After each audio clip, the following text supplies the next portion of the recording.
لله نحمده ونستعينه ونستغفره ونؤمن به ونتوكل عليه ونعوذ بالله من شرور أنفسنا ومن سيئات أعمالنا من يهده الله فلا مضل له ومن يضلل فلا هادي له ونشهد أن لا إله إلا الله وحده لا شريك له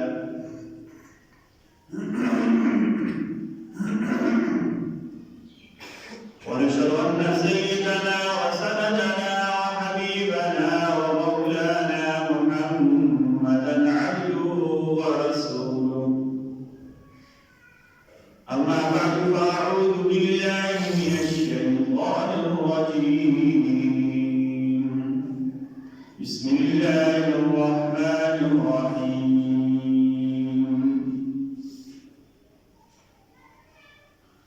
الخبيثات للخبيثين والخبيثون للخبيثات والطيبات للطيبين والطيبون للطيبات أولئك مبرؤون مما يقولون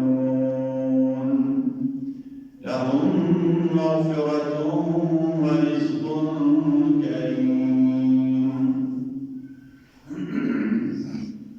اللهم صل على محمد وعلى آل محمد كما صليت على إبراهيم وعلى آل إبراهيم في العالمين إنك حميد مجيد اللهم بارك على محمد وعلى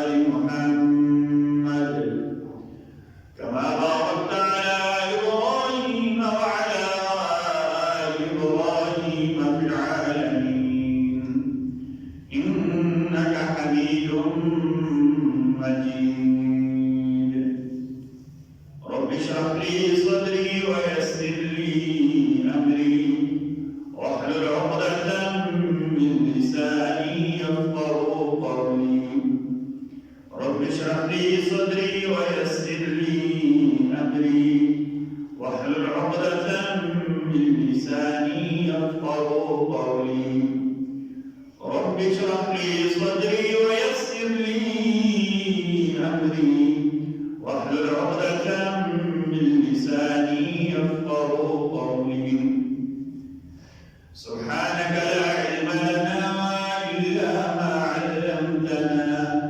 إنك أنت العليم الحكيم